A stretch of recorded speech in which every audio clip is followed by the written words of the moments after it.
É até muito interessante para mim aquilo, para as pessoas que não conhecem. Então tinha um carrinho lá, me deram um carrinho cheio de espula para levar a espula lá para as moças, né? Espula era justamente a linha, né? Para o teatro tocar para lá e para cá, sabe? Então a gente levava as espulas para elas. Então era muito bom aquela camaradagem das meninas, das moças, das senhoras, e não podia faltar espula, a gente ia correndo com o carrinho, voltava dentro do carrinho e tal. Depois a máquina que enrolava essa linha, né? A espula cheia, a espula vazia, né? Punha vazia, enchia. Aí eu tive curiosidade, aí pedi lá o meu subencarregado, falei, não, rapaz, mas você entrou agora já quer? Eu falei, não, eu quero aprender. Eu ficava só empurrando o carrinho para lá e para cá, e aprendi. Comecei logo. Mas depois eu falei, não, mas e esse cara que está aí do lado aí, só olhando igual o maquinista, olhando a máquina? Eu fui falar com ele, deixava aprender a tocar a máquina também. Eu falei, não, isso aí pode, mas você vai querer tocar a máquina? Eu falei, eu vou. Mas eu falei, mas você está servindo tão bem, as moças estão falando que você está fazendo falta. Ela, não, muito obrigado, eu quero, se o senhor deixar, eu vou. Na hora só, eu vou trabalhar nada, hora de folga aqui, ué. Não é? Aí deixou, eu fui então tocar lado. Aí a empresa precisou, questão de demanda, de fazer mais uma turma de tecelões. A turma de tecelões, então, eu me inscrevi. Aí quando acabei eu passei lá, porque já estava acostumado, já sabia o que era tear, né? Já sabia como é que era aquilo tudo. Chegou a fábrica lá de ter 1.500 funcionários. E a maior parte era moças, e, né? Começava desde 12, 13 anos, né? A minha esposa até começou com 12 ou 13 anos. Então, para mim foi muito bom. Mas logo em seguida, eu tinha um irmão que trabalhava na Companhia Mineira de Eletricidade. A Companhia Mineira de Eletricidade era justamente uma companhia com capital próprio, lá da cidade. Então, me levou para lá.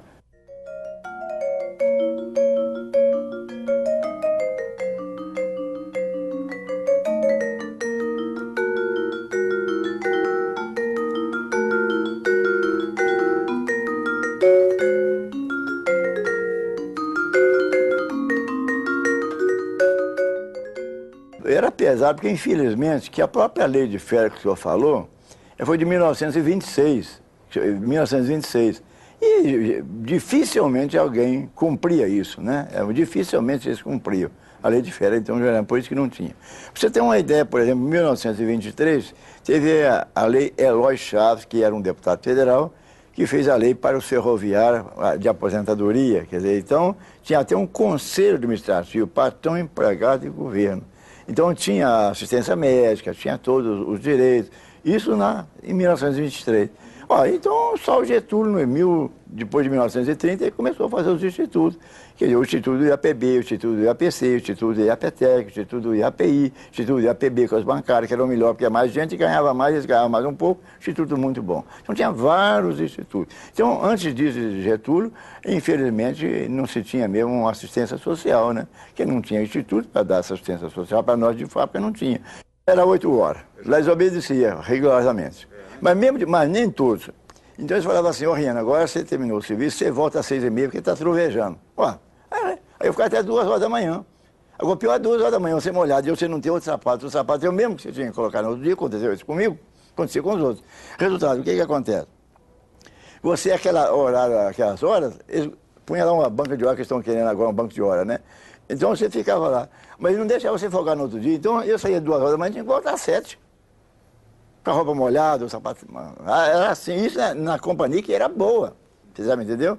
E assim acumulava. Eu cheguei a acumular lá quase 200 horas lá. Agora, em vez deles me dar uma semana, me dar 15 dias, me dar um dia, não. Eles davam 2 horas, falta quente, me davam, Renan, pode folgar 2 horas, eu ia. Mas às 6h30 você volta. Então, e essas coisas, se acontecer conosco, que numa cidade maior que um Juiz de Fora, em outro lugar era pior ainda. E que uma companhia que era boa, tá bom? Então você vê que outros também estavam, de fato, sofrendo as consequências, né? Mas com essas leis trabalhistas do Getúlio, só para você ter uma ideia.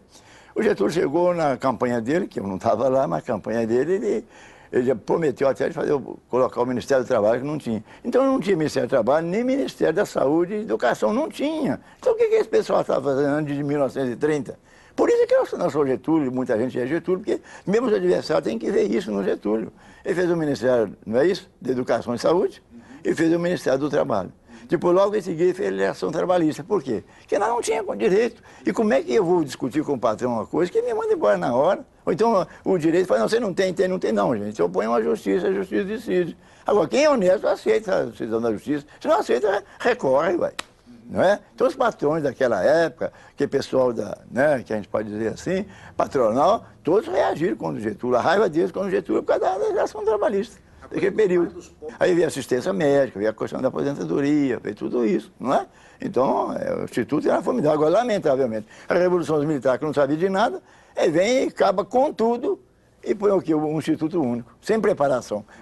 Porque nós tínhamos o Instituto de Previdência Social, mas precisa registrar, você tem que ter a da documentação. Agora, a minha senhora, por gostando dela mesmo, ela chamava Norma Geraldo Riane, ela pôs Norma Riane. Não pôs o Geraldo, talvez não gostasse do Geraldo, do nome, né? Mas com isso eu não pude escrever o menino no Instituto. Tá certo? Aí então ficou sem poder atender. Aí é lógico, então eu fui pedir um advogado, o advogado do meu sindicato então falou que fazia, o doutor Edebrando Bizaga.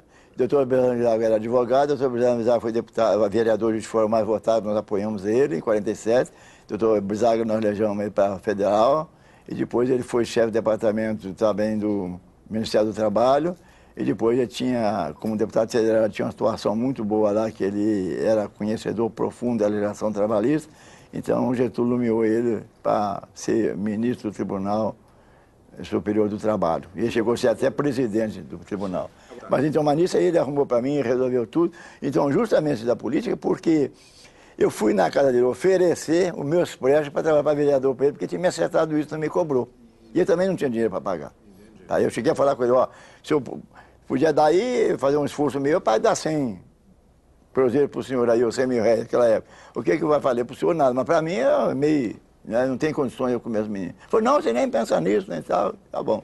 Quando ele foi candidato a vereador, eu fui na casa dele, ofereci, aí eu fiquei como membro da comissão política dele, né? Cabo eleitoral. Mas junto com ele no carro, toda a tarde nós saímos, para campo de futebol, para tudo. Cabo eleitoral. Infelizmente ele foi o mais votado.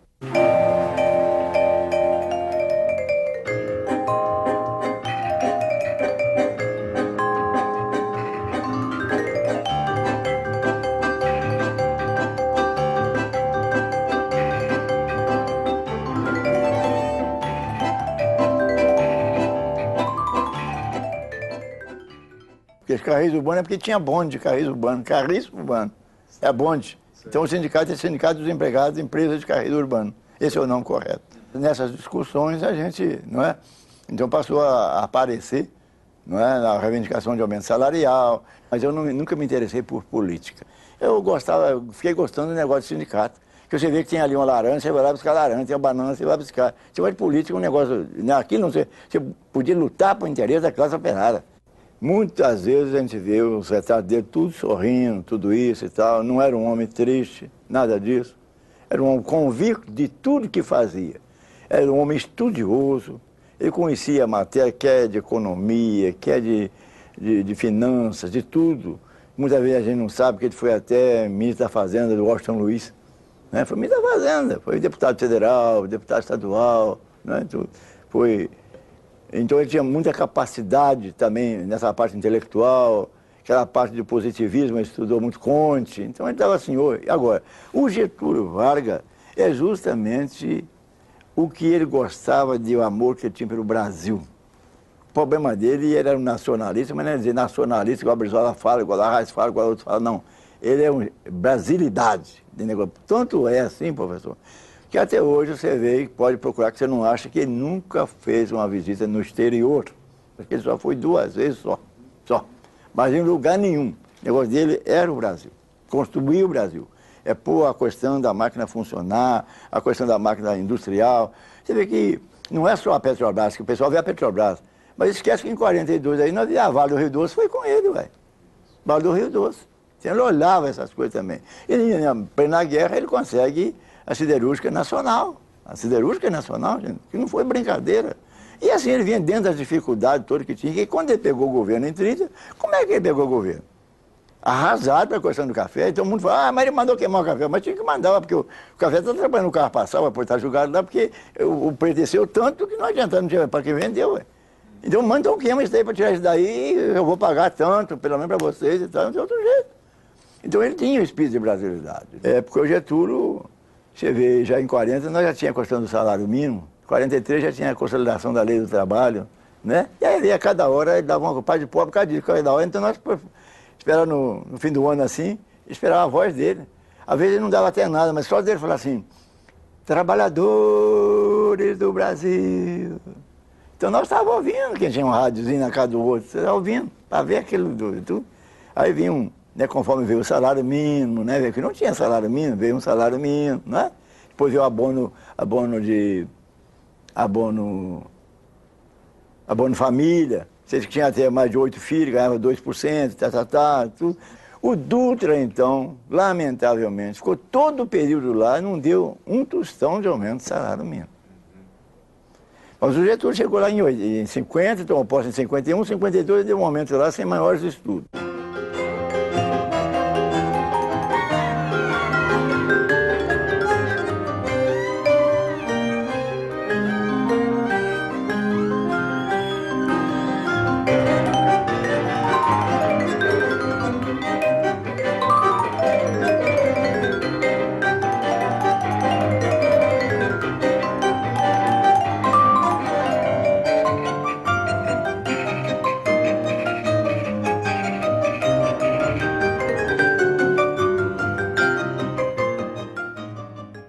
E nisso, os patrões reagiram, e então, lamentavelmente, vem antes do Mário Crua, né, o Goberi de Couto Silva, Mário Crua, e não sei quantos coronéis. Pronto, foi tudo contra, que era um absurdo. Se eu não me engano, naquela época eu não tenho estudo, acho que o salário mínimo era equivalente a um tenente do Exército. Não me engano, sabe? Então tudo reagiram, não só a classe patronal, como também os militares, os coronéis. Agora, o que acontece? O ministro, o Espírito Santo Cardoso, o general, não deu jeito de manter a disciplina. Ele fala que os marinheiros fizeram isso e não tem disciplina, ele fala que os sargentos fizeram isso, mas não fala dos coronéis. Passarinho, todo mundo aí, não fala aí dos coronéis que fizeram isso naquela época. Aquela crise que derrubou o Getúlio. Bom, aí resultado. O Getúlio então convida um outro general. Outro general para entrar, não sei quem era, agora não me lembro de fato dele, e quem era o general, então falou com o doutor, não, doutor, eu estou pronto para colaborar, aceito, com muito prazer, mas tem que tirar o Jango. Aí tirou o Jango. Então, no dia 22 de fevereiro de 54, o doutor Jango renunciou. Eu tenho cópia da carta, se vocês precisarem, renunciou. Mas ele ainda sugere ao doutor Getúlio para não esquecer de ver a legislação para o homem do campo. Então, eu falo para o senhor professor, se naquela época tivesse sido estendida a legislação ao homem do campo, nós não tínhamos favela que tem aqui hoje, vai. Se tivesse saído da reforma agrária aqui, até os militares estavam de acordo e assinaram um convênio, Marinha, Exército, Aeronáutica, assinaram um convênio com a Superintendência da Reforma Agrária. Tudo legal. Foi assinado isso. Então, justamente em 64, se saísse a reforma agrária, nós não tínhamos sem terra que tem hoje. E o Getúlio foi convidado por Juscelino para inaugurar o Forno da Manasma, no dia 12 e 13 de agosto de 54. Aí, resultado, então eu fui, nós conseguimos uma audiência no Palácio da Liberdade. Mas os colegas que arrumou a audiência não esperou eu e um outro colega de Cataguá chegar, certo? Para a reunião. E acho que teve lá com o Getúlio, não estou sabendo. Só dá que chegamos a Flor e tal, somos nós que estamos chegando aí. Operaram, né? Não era deputado nem nada. Aí, resultado, mandaram subir. Chegou lá, falei com o meu colega, que é da Comissão de Salário Mínimo, eu e ele, falou, vamos esperar lá, você, a hora que botar o charuto da boca lá, a hora que for assim, a gente vê, a gente entra de cara aí e vai receber a gente. Mas estava no salão, normal lá com os outros, tomando uma coisa e outra, tá? Eu tinha até um deputado com ele, saiu, aí nós entramos. O doutor Getúlio, deu uma mão. Doutor Getúlio, quero esclarecer para o senhor que nós somos membros lá da Comissão de Salário Mínimo, de Minas aqui, e queremos que o senhor... Aí pegou, tirou o charuto. Mas eu já recebi a comissão de salário mínimo. Falei, doutor Getúlio, o senhor vai me desculpar, o senhor já recebeu aí, foi cretino e safado. Mas falei, todo mundo escutou. Você é cretino e safado. Que eu sou o relator da bancada de empregados. E eu só não falei com ele, como deu o cara. Bom, depois eu falo. Mas eu falei, um cretino e safado, porque eu e ele somos membros da comissão. E eu sou o relator da bancada, como é que o senhor recebeu outro aí? Mas eu só quero, doutor Getúlio, o senhor vai me desculpar a minha alteração, eu só quero, doutor Getúlio, é que o senhor mantenha o decreto do senhor que eu vou ganhar isso na greve. Na greve. Ele sorriu, tirou o charuto, deu um sorriso para mim, eu tchau, pronto, vim embora. Aí nós reunimos aqui, estouramos a greve aqui para o salário mínimo, os patrões que não pagavam o salário mínimo. Então nós estouramos. Porque o salário mínimo naquela época é o seguinte, você assina o salário mínimo hoje, ele só vai entrar em vigor 60 dias após. Aí aumenta tudo, né, e tal, mas é lei, o que vai fazer? E nós esperamos isso. Quando nós ia estourar a greve do dia 12, ele ia chegar aqui, pediram então aí para para deixar e tal, pelo amor de Deus. Aí passamos para dia 16. 16 estouramos a greve. A greve aqui durou um dia só, fizemos os patrões me apertou uma data de segurança, fizemos um acordo com eles aqui, eu fui para Juiz de Fora. Chegou lá, criamos um comando geral de greve lá, e lá ficou 5 dias. Os outros lugares aqui não, só lá. Aí eu aguentei lá 5 dias, eu tenho lá no painel lá, 5 dias de greve. Resultado, aí a situação, o negócio do Getúlio foi aquela que você viu, né, que aconteceu com ele, foi aquele caso do Major Vaz, que ele não tinha nenhuma culpa naquilo. Tanto ele mesmo falou que ele não sabia que estava em cima do mar de lama. Foi claro e público, notório, todo mundo sabe disso, que ele falou. E ele mandou tomar as providências para apurar. Mas a UDN, infelizmente, aí não quiseram isso, quiseram então que ele licenciasse. Então ele falou que depois ele viu que estava disposto a licenciar. Foi na licenciar, o pessoal não queria renúncia, que é justamente o brigadeiro Eduardo Gomes, não é mesmo? Que era contra o Getúlio mesmo, e a UDN, que era contra, ia aproveitar essa brecha para fazer. Isso aí ele não aceitou. Agora, lamentavelmente, os militares dele, eles não aguentaram o rojão. Que na última hora que foi levar lá, que estava declarado, que ele estava pronto a pedir a licença, eles falaram, não aceitamos, queremos a renúncia. E quando ele chegou lá, então não tem jeito. Getúlio reuniu com eles todos e falou assim, então não tem jeito, e eu resolvo da minha maneira. Aí entrou por trem e aí acabou dando um tiro no coração mesmo. A reação popular, né, foi aquilo... A gente chorava sem querer, né? Choramos sem querer, né? Qualquer um, ninguém queria saber de conversa, todo mundo. Não, mas a turma exaltou, né? Eu passei a pito lá de fora, que eu tinha um colega meu lá que... mas queria matar quem, rapaz? Pra morrer o jeito tudo não valia. Mas tinha um colega lá que levou um revólverzinho lá e estava valente, sei lá. A polícia custou pôr a mão nele. Aí me chamaram lá, eu tive que ir. E o único jeito que a polícia teve a gente lá, mais ou menos, que aí o prefeito chamou nós lá também, falou pro prefeito, não, eles foram como me pegar aqui também, aí não tem nada com isso, mas acabou, foi bom, porque eles foram lá e deu aquele problema, acabou carregaram o prefeito até em casa, carregaram a turma, né, faz uma passeata, o prefeito foi ótimo, mas o prefeito não era nosso, não. Tá? Então, como foi aqui em Juiz de Fora, foi no Brasil inteiro.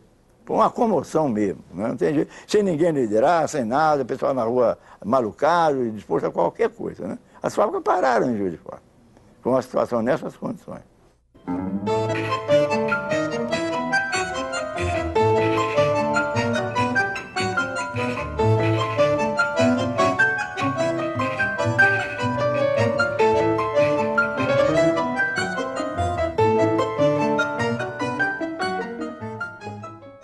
A campanha que, justamente, nós tivemos que fazer uma greve de 5 dias de Juiz de Fora, do dia 16 ao 21, tá certo?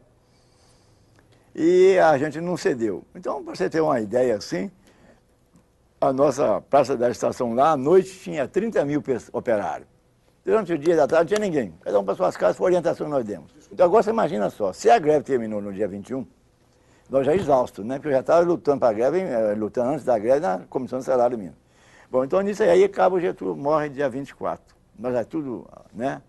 O Getúlio 24. Que é 25, 26 acabou. Então acabou o mês de quê? De julho, né? Não é isso? Ficou só setembro, a eleição em outubro. Os colegas exigiram que eu fosse candidato a deputado estadual, o PTB Juiz de Fora não aceitou outra vez. E eu também não aceitei. Aí os colegas, no outro dia, então, ao invés de vir só os eletricitários da telefônica, ao invés das outras formas, não, Rio, você tem que aceitar, você viu que ninguém ajudou nós, tem que ser... Não, eu não me dou para isso, meu negócio é sindicato. Aí acabou, eu tive que aceitar, eu falei, não, então você pede por escrito. Aí tinha que fazer por escrito, aí eu respondi por escrito, por que eu não queria? Mas aceitei, mesmo por escrito aceitei. Aí eles cuidaram de mandar o processo para arrumar o processo lá em Belo Horizonte, tá certo? E resultado, então eu tive que ir lá para Belo Horizonte para conversar também, que mandaram me chamar, e acabou, saiu a minha candidatura. E você vê, dentro de um mês, eu não gastei um centavo, porque eu não tinha mesmo para gastar. Mas os colegas, por exemplo, de fábrica, as moças, senhoras, e tudo, às vezes chegar perto de mim a comissão para levar 2 mil cruzeiros que tempo, né? E mais a outra 3, outros 4, umas moças e tal, os colegas, então, mas a gente fez uma comissão. O presidente, secretário, tesoureiro, tá certo? O presidente foi até chamava Landau de uma malaria lá, Adalberto Landau. E com isso nós fomos eleitos, velho. Tive uma votação, naquela época em Juiz de Fora, estrondosa pelo seguinte, tinha 27 mil eleitores, tive 9.300, mais de um terço da votação, sem cartão de som. Então eu fui deputado, tá certo? E quando eu vim para tomar posse, eles vieram soltar foguetes, inesquecível, né? Inesquecível. O Juscelino era um homem trabalhador, né? Trabalhador mesmo, né? E o que ele queria mesmo, né? A ponto que você sabe, né? Que quando ele foi romper com o Fundo Monetário Internacional, os dois auxiliares dele, melhor que ele tinha, para ele não fazer, ele fez, né? Então perdeu dois amigos, dois colegas, dois ministros, e nós demos todo apoio a ele, né? Para o rompimento do... Né? Porque não podia, porque queria fazer um planejamento para ele, que não podia parar com tudo quanto é obra, né? Então ele preferia a diferença, né? E toda vez que nós solicitávamos uma audiência com ele, nós nunca fomos recusados. E por os dourados do Juscelino, não quer dizer que seja pelo que ele fez, mas pelo menos a esperança que ele deu e o entusiasmo que ele tinha, né? Se aquilo tudo não foi satisfatório, pelo menos essa parte foi. Por exemplo, nós fazíamos nossas greves. Todo lugar fazia as greves, mas não tinha nada de perseguição. Mas vou te dizer o seguinte, por exemplo, vamos supor, nós tivemos uma greve bastante forte em 1960, que os funcionários públicos hoje perderam, que foi a greve da paridade. Então os funcionários públicos resolveram ganhar igual ao Exército. E ganhar, que eu digo assim, a percentagem, tá certo? Isso aí foi feito. E foi feito então um pacto de unidade de ação, que entrou também o ferroviário no meio, que é funcionário também, sabe? E nessa greve aí, então o Juscelino, esse cara maluco lá, e chegaram a pôr até o Exército na estação. Eu não cheguei a ver porque eles me comunicaram do Rio para me ajudá-los aqui em Minas e para mim ficar então ajudar, que não tinha um líder aqui em Lafayette, que era entroncamento, e eu vim para cá então. Então me contaram, fiquei ali com o negócio da greve até ganhar. Então nós ganhamos a greve da paridade, né? Então não teve, ninguém foi perseguido, nada disso. Depois um dia reclamou comigo, mas amanhã você precisa ver aí, se a Leopoldina faz greve todo dia, foi todo dia, não, todo mês. Falei, mas todo mês. Falei, mas doutor Juscelino, cara, operário, minha filha, chegou no dia 30, ele vai lá na venda, ele não vai comprar com o salário não, ele vai pagar o mês que ele já comeu. E tem que, para ter crédito para frente. Agora, se eu deixar atrasado todo mês, então agora todo mundo já sabe, atrasou, greve, pronto. Ninguém briga, ninguém precisa a rua e pronto. E outra coisa, Jacareacanga e Arargaças, houve 2 levantes militares contra ele, véio. Depois ainda liberou todos eles, então não precisa eu falar mais nada, professor. Tá correto? Não tem. Não é? Agora, ele não era do nosso partido. Agora, eu, por exemplo, não quer dizer que eu tenha mágoa dele, não, mas eu sinto, sabe o quê? É que o doutor Juscelino não ficou com o João Goulart para presidente da República. Porque nós do PTB lançamos o João para presidente da República. Mas ele precisava ter o apoio de quem? Do PSD, que ele elegeu o Juscelino. Porque o doutor João teve 500 votos mais do que o Juscelino. Tá certo? E o doutor Juscelino não deu. Então, quer dizer, quando for atrás do Tancredo falou, não, isso aí não é comigo não, isso aí, a época agora é do doutor João Goulart. Tancredo não aceitou ser candidato, é o João Goulart. Se sai Jango e Tancredo, o Jango quase não ganhava. Se sai Tancredo e Jango, o Jango aceitava, não. Eles pegaram e escolheram o Lott. O Lott, então não resta dúvida da legalidade, eu gostei muito do Lott, a exposição dele, 40 anos que chegava ministro, né, do Exército, um corretíssimo, não tem dúvida nenhuma, e nacionalista mesmo, a favor da Petrobras, tudo que é intocável, né? Um homem fabuloso. Mas política tem hora que você tem que ter ginga. Eu não tenho, mas presidente da República não pode ser igual ele era assim também, né? Sisudo, essas coisas. Movimento Sindical Brasileiro. Já em 1906 fizeram o primeiro congresso operário. Ali já teve um que deu uma ideia de fazer uma CGT, uma central. Então, Convenção Operária Brasileira. Em 1908, então, foi criada ela. E ela tentou, vem trancos e barrancos, depois vem até 1913, depois é outra. Depois vem os comunistas já em 22. Aí em 26 já teve a CGT, Convenção Geral dos Trabalhadores, mas nunca que firmava. Aí depois já veio em 1930 com Getúlio, então os sindicatos todos, no Ministério do Trabalho, tudo direitinho, já foram criando o Ministério do Trabalho. Quando foi em 1946, então foi uma turma querendo criar a Convenção Geral dos Trabalhadores Brasileiros. Aí entrou uma turma que eles falam de pelego, dessa turma mais ou menos que você fala do outro lado, e então denunciou ao Ministério do Trabalho o que estava agindo, que a gente de esquerda, que era comunista. Então o Ministério do Trabalho interviu em mais de 400 sindicatos e criou, em 46, a CNTI, Confederação Nacional do Trabalho. E deram posse, inclusive, no Ministério do Trabalho, o Dutra foi na posse, que foi ele que mandou, o Dutra foi na posse. Então, ficou criado. Esse elemento, então, lá, ficou durante 15 anos lá. O Diocleciano de Holanda Cavalcante, presidente da CNTI. Ele foi eleito e ficou lá.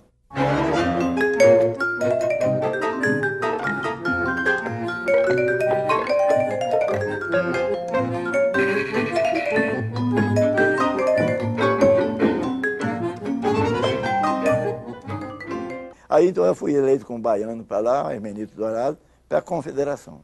Quando nós chegamos lá, na Confederação, nós começamos a brigar, porque o homem não prestava conta, mas um problema lá e tal, e não começamos a levantar o problema. Veio as eleições, não deixaram nós nem votar, não deixaram. Eu tenho isso lá na minha casa, não deixaram nós votar. Aí a gente ficou contra, mas aí eu não era candidato a nada, eram outros colegas, a gente votava sempre contra, eu estou por aqui, né? Eu tinha eleição lá, eu era sempre reeleito aqui, e nós votávamos contra lá. Até que um dia, eles resolvem lá a fazer um acordo que eu já tinha recusado quando o Jango era ministro do Trabalho, que era para fazer uma chapa única. Mas eu como é que eu vou aliar com a Ari Campista e com a Diocleciano? Para mim era difícil, e tinha uns comunistas também que era difícil. Mas os comunistas tinham hora que fazia acordo. Aí o resultado acabou, fizeram o acordo lá. Não, vai ser o acordo. Ah, então não, vai ficar o Ari Campista representando a direita, o Rian na esquerda, ou então os Pelego e o Rian os honestos, então um negócio assim. Então vamos. E acabou, foi ele mesmo. Acabou, eles elegeram o Diocleciano outra vez, elegeram o Ari. E quando o Bambir chegou com a bancada lá em Minas, eu lá na minha federação levei eles para a reunião, eu abri a reuniãozinha, falei, companheiros, quero pegar vocês assim, assim, assim, assim, pá. E agora nós estamos reunidos aqui para escolher o nosso candidato a vice-presidente. De meio que eu quero, aí o Bambir me cortou. Presidente, pela ordem. Eu, companheiro, não deixa eu nem acabar de falar. Falei, não, companheiro, apenas pela ordem. Pela ordem. Eu quero comunicar ao companheiro que nós já reunimos em Belo Horizonte e está aqui por escrito, todos assinados, ó, Rian para vice-presidente. Eu, companheiro, mas é o maior crime que eles vão fazer comigo, né? Papapá, tá, e fizeram. Aí eu fui vice-presidente no meio de Pelego, né? Então eu chegava lá saía daqui, ia lá para uma reunião qualquer, chegava lá, tinha 2 ou 3 reunidos, saía, ia fora e ficava sozinho. Eu não sei o quê, com funcionário, não conversava, eu não conhecia. Aí não, eu ia lá, nada. E aí fui. Mas aí Deus ajudou. Aí, quando foi em 61, eu prestei conta, então eles prestaram o relatório, e prestei conta, e eu viajei para Minas todo, fundei mais de 100 sindicatos aí com Bambir, Dazinho, essas coisas todas, né? Você pode perguntar lá lá, por exemplo, em Uberlândia foi metalúrgico, sapateiro foi lá em Uberaba, já metalúrgico aqui já, e também em Leopoldina, na zona da mata, telefônico em Belo Horizonte, eletricidade lá em Varginha, e assim, em São João del Rei, São João de Nepomuceno, então a gente andava mesmo por aí para fundando tudo, sindicato todo.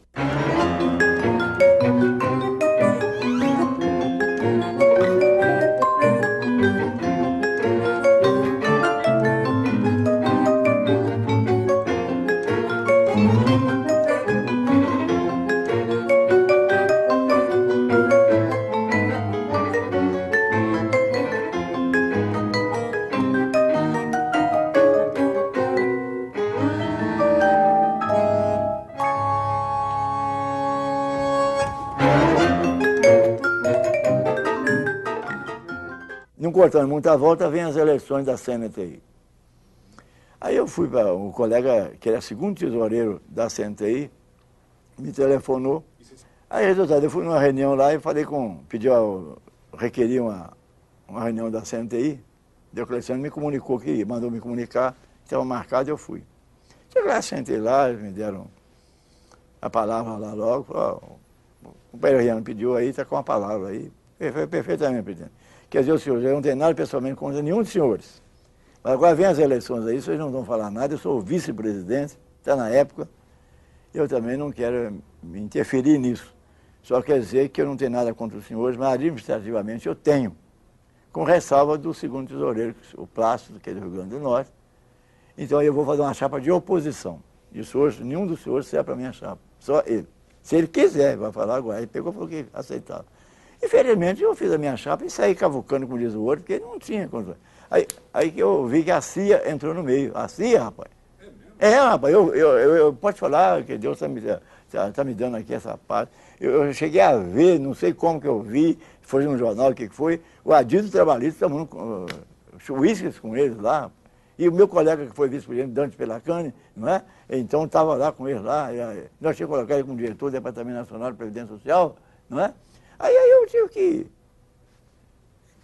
cavar daquilo ali. Aí eu conversei com o doutor, não tem um negócio aqui? Não, então tá bom.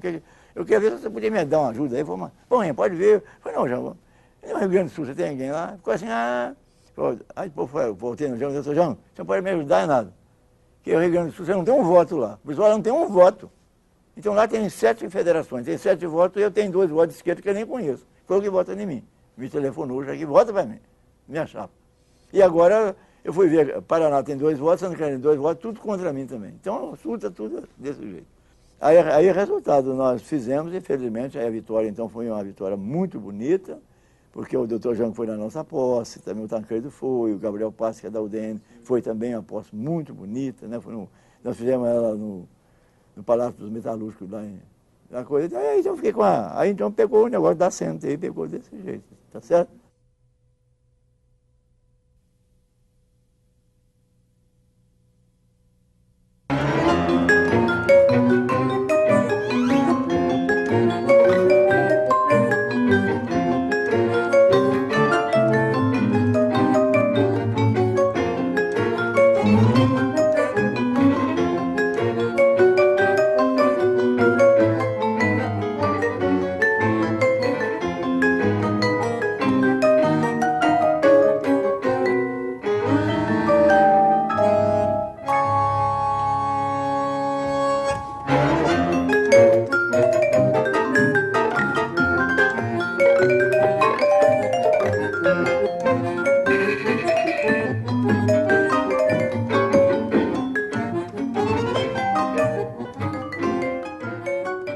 Mas houve, então, uma reação tremenda da Guanabara, do sindicato, porque ele não aceitava nem Hugo de Faria, que tinha sido o chefe de gabinete do Dr. Jango, tinha sido ministro interino quando o Dr. Jango saiu, em 54, porque ele tinha aprovado a revisão do salário mínimo para nós. E também o Berta, que era presidente da Varig, até amigo do Dr. João Goulart e do Brizola, ele tinha exonerado o Melo Bastos, que era comandante Melo Bastos, da Varig. E aí houve uma greve, essa tal greve primeira de 24 horas, foi por causa disso, depois o Dr. João entrou e acertou, não teve problema nenhum. Então, quando eu chego em Brasília, então o pessoal mandava de Guanabara o Hércules Correia. E o Hércules Correia tinha uma liderança muito grande na Guanabara, que era justamente a Comissão Permanente de Organizações Sindicais da Guanabara. Então lá ele que era o líder, o presidente ali era ele. Então lá nós chegamos em Brasília para conversar com o doutor Jango a situação para ver se evitava essa greve. Porque aí houve as eleições, quer dizer, o 4º encontro sindical realizado em São Paulo, em agosto de 62. Aí o comando diário de greve passou a ser comando geral dos trabalhadores, tá certo? Mas aí eu entrei, o Jango de fato estava lá, ô Rian, ele gostava muito de mim, ou eu sempre gostei, eu sou apaixonado por ele, né? Eu falei assim, ó Rian, antes de eu começar a conversar, ó Rian, o Ranier Mazzilli diz que o seu C é um elefante muito grande para passar na garganta do Congresso. E o Levi, não sei se é Levi ou Levi de São Paulo, que era banqueiro, já ouviu falar, não? Da UDN. Bom, aí ele está mal comigo, falou que ele vem conversar comigo, que ele não concorda. Já teve colocado para ser ministro do Trabalho, né? Só pode ser. Falei, doutor Jango, o assunto é esse, e agora está para estourar a greve. E aí não tem jeito de parar. Falei, Rian, não tem problema não. Você pode ir. Eu estou muito cansado, mas daqui a 15 minutos você tem solução. Eu sentei lá na sala. Bom, daí um bocadinho passou, de fato, até mancando um pouco, quase igual o João mancando com a pastinha, né? Todo de preto e tal. Era brochado da roda, mas não sabia, não conhecia. Chegou lá, o João na minha hora despachou ele. Falou, o pessoal está esperando aí, você resolve isso lá, porque não, mesmo ele voltou, sabe? Voltou, qual é que é o deputado Ariane aí? Falou, então a solução é a seguinte. Eu estou tomando posse. Amanhã eu vou atender o PTB às 2 horas. Às 15 horas, às 14 horas, às 15 horas eu vou receber o PSD. E às 16 horas eu recebo vocês, tá bem? Falei, tá ótimo. Ele levou o CGT lá igual aos partidos. Mandou entrar, estou à disposição de vocês, até atendendo a gente meio assim e tal. À disposição, o que foi o assunto? Aí eu esclareci para ele e falei, o movimento sindical brasileiro não aceita que o senhor Berta seja ministro da Aviação Abrapuca. Falou assim, esse é o primeiro caso? Eu falei, sim, senhor. Falei, então você fica tranquilo que ele não será ministro. Muito obrigado. E o segundo? Segundo, doutor Hugo de Faria, amigo do doutor João Goulart, foi chefe de gabinete do doutor João Goulart, foi ministro interino, trabalho. E o resultado? a turma do Guanabara não aceita ele para ministro do Trabalho por isso. De maneira que nós vetamos. Agora o senhor aqui está entrando agora, está bem. Não será ministro. Muito obrigado. Aí evitamos a greve, né? Mas não deixamos nomear. Agora, 14 de setembro, aí, agora você vê como é que continua na luta. Tá até aqui, estoura a greve lá outra vez, já vai eu correndo lá, o que é a greve? Por plebiscito. Então é contra a greve geral, não é de um dia nem dois, aí, enquanto eles não votarem o plebiscito, nós não vamos parar. Não estava marcado para vir em 65, ué. Mas a nossa turma exigiu isso, que era conversando lá. Não faz, vamos fazer também. Foi dia 14 de setembro a greve. Aí eles votaram para 6 de janeiro. E 6 de janeiro, vou te dizer mais, a grande vitória do João foi nós também, sabe por quê? Que além de a gente escalar os colegas para trabalhar nos estados, eu fui com o Benedito Cerqueira, que era metalúrgico, do Rio. Primeiro lugar que fui foi Vitória do Espírito Santo, depois fui para Bahia, depois fui para Recife, depois fui para Paraíba. Você chega até o Belém do Pará, trabalhando para a questão para votar ou não contra o parlamentarismo, tá certo? Então nós trabalhamos para a questão e o doutor João teve mais de 10 milhões de votos.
Já eu, em 64, 22 de fevereiro, eu sugeri ao ministro do Trabalho que a questão do aumento do salário mínimo, que ele devia fazer o estudo, quando ele tivesse, mandar as confederações de empregadores e de trabalhadores estudar para chegar a uma forma melhor, sabe? Para ele decidir.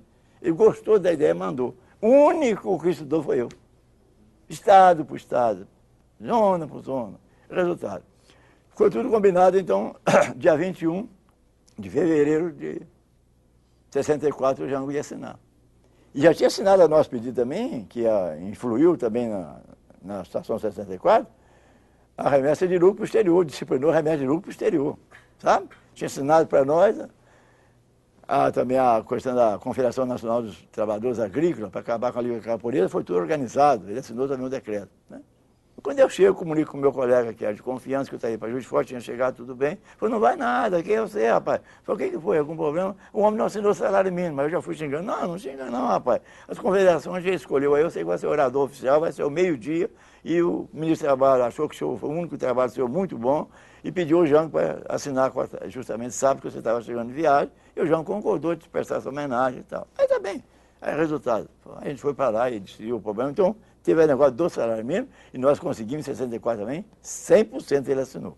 Então eu fui orador. E quando termina o orador, ainda deu uma mancada, porque você quer ver o que é a vida, hein?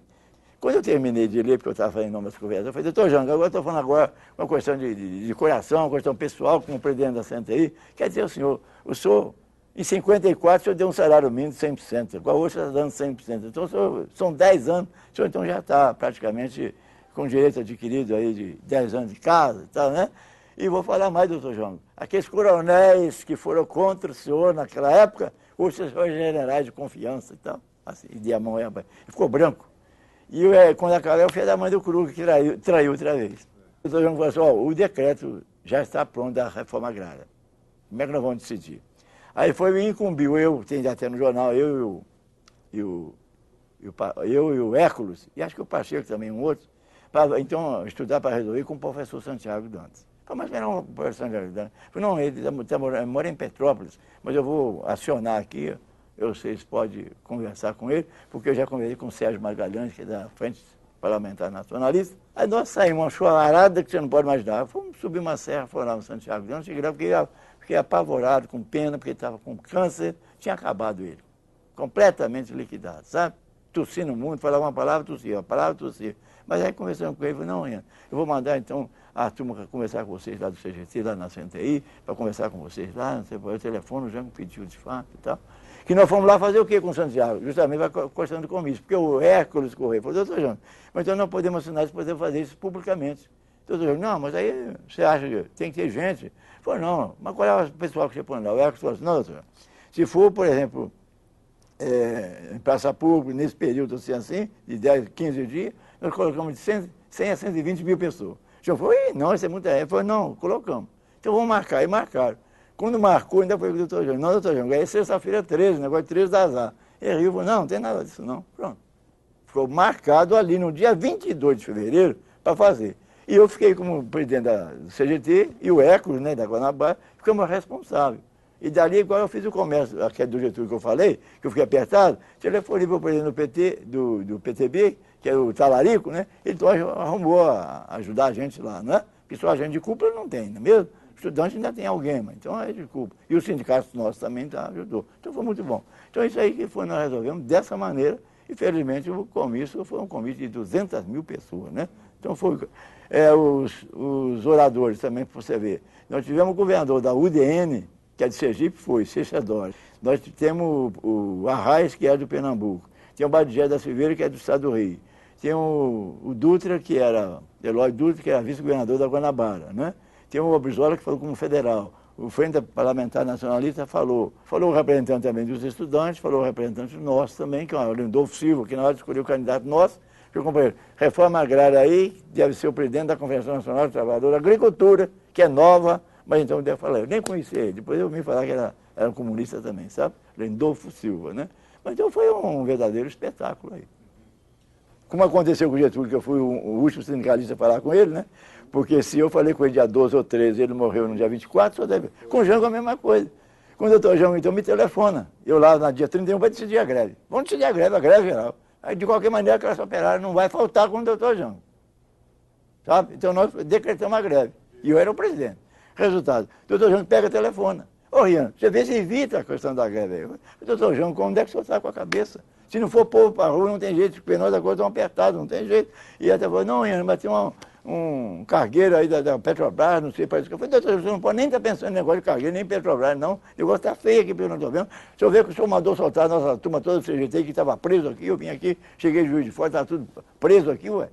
Então conseguimos soltar, agora estamos aqui para a greve e não abrimos mão. E eu pus o Pacheco na extensão. O Pacheco depois me deu um abraço, parece que me quebrou as costelas, porque ele era forte, né? De ver a minha firmeza com o doutor João. Senhor doutor João, se não for a questão da greve, se o povo não for para a rua, o senhor não tem mais governo.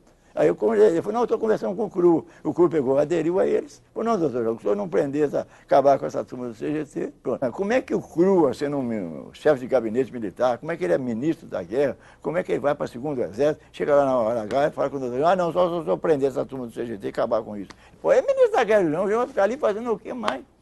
Mas não, os Estados Unidos estavam por trás disso, todo mundo sabia disso, né? Está tudo escrito aí, isso aí hoje, né? Então ficou assim. Por isso é que nós perdemos a parada.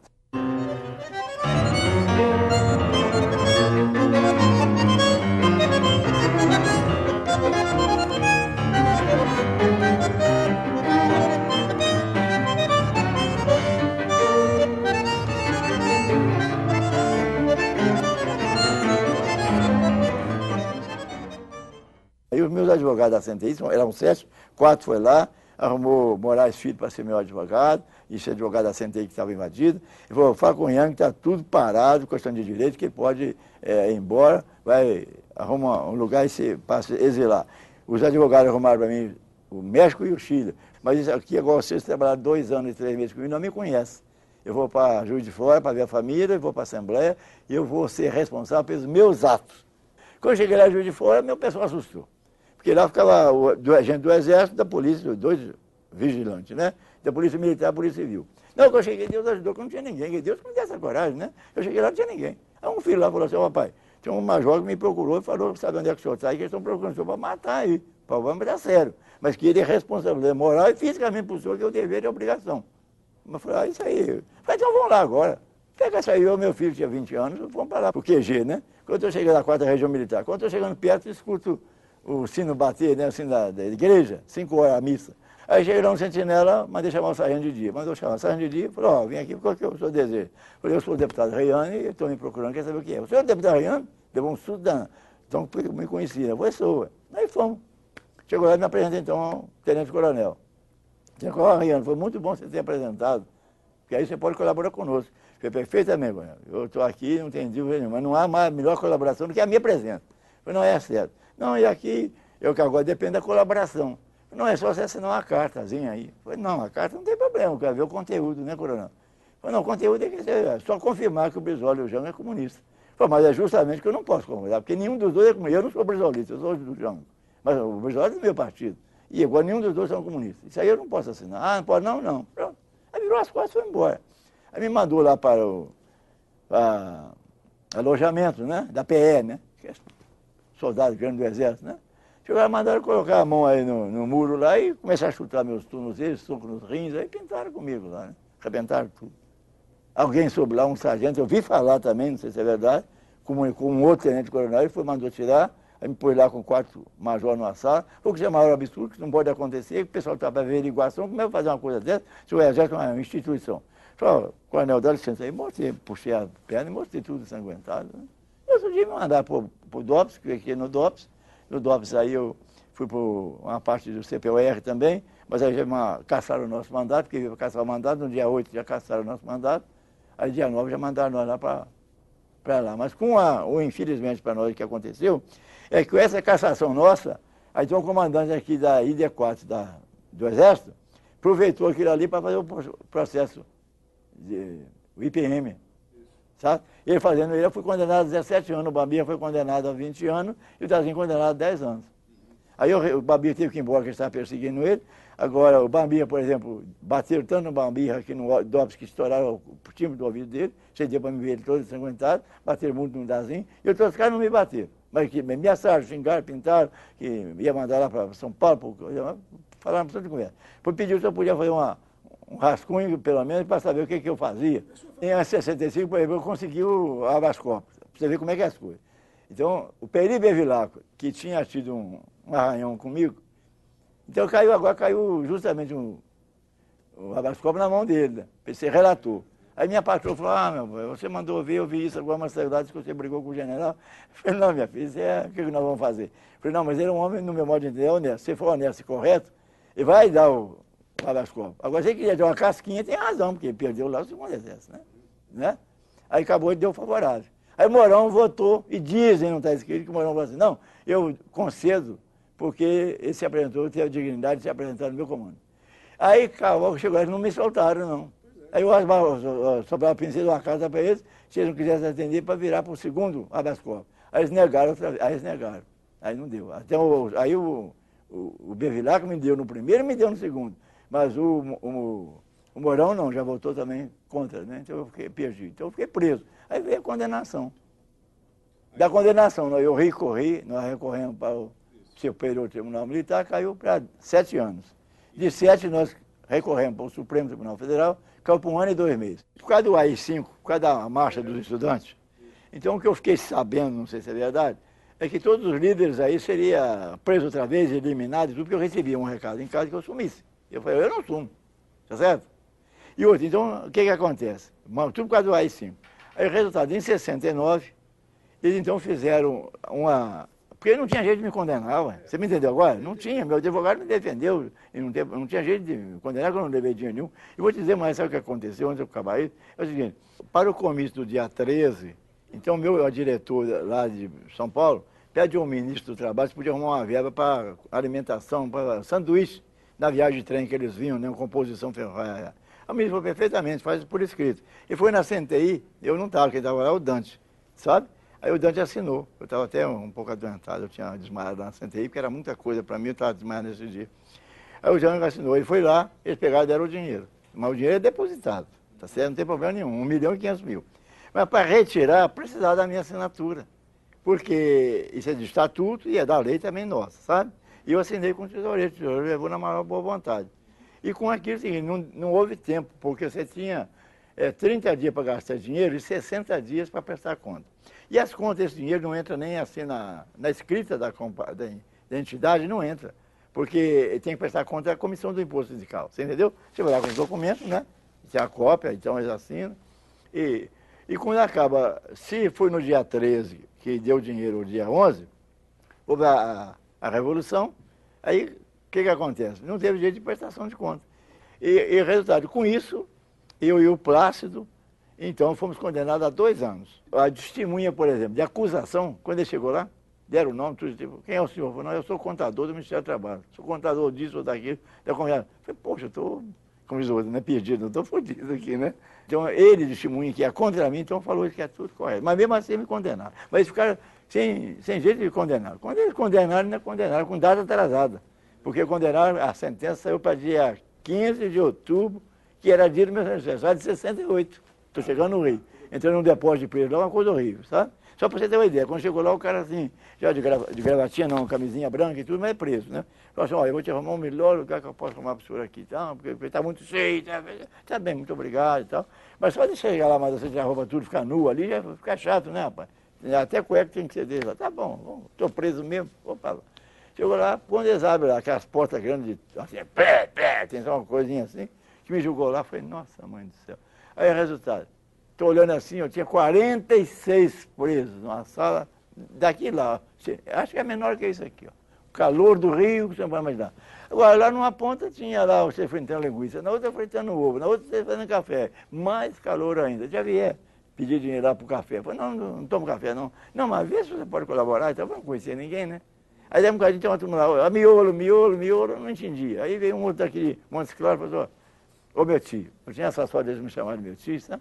Aí ele falou assim, ô meu tio, eles estão falando miolo, é porque o senhor vai ficar aí no miolo aí, não. Vou ficar aí no miolo daqui. Eu falei, não, porque não tem cama, não.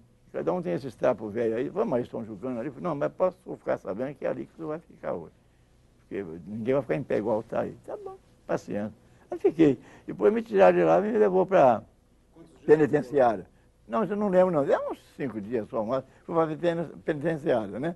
Penitenciária, de repente, chamaram a penitenciária por lá ver que tudo direitinho, tinha a cama, né, uma cama patente, tinha um colchão lá e tal. Eu lavei tudo direitinho. Aí me chamaram lá pelo microfone lá para ir à sessão de segurança. Mas gritando o meu nome, acho que alguém me conheceu.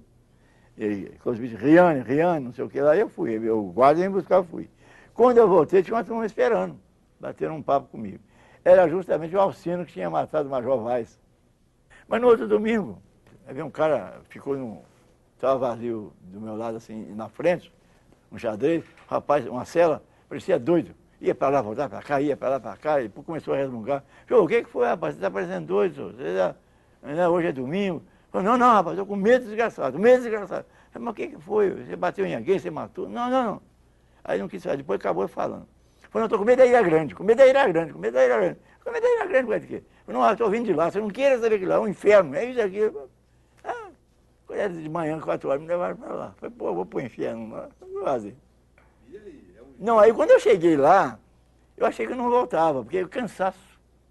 Mas porque, em vez de colocar você sentado lá na barca, você vai lá no fundo, dentro d'água, né? Porque subsolo da barca.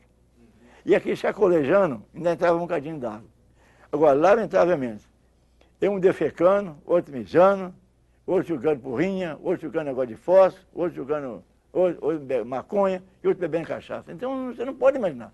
E os guardas lá em cima estavam abertos, né, para entrar, não deixavam você levantar, não. Você levantava, aí já chamava o nome, né? Como é que a gente chegou lá? Estourado, né? Aí chegou lá, foi na Abraão, né? Ilha Abraão. Aí veio o carro para banhar a gente, mas é caminhão, igual esses pau de arara, né? Com aquela salba. E tinha um ônibus lá para visita também, mas de madeira também, mas do direito. Aí nós fomos para lá.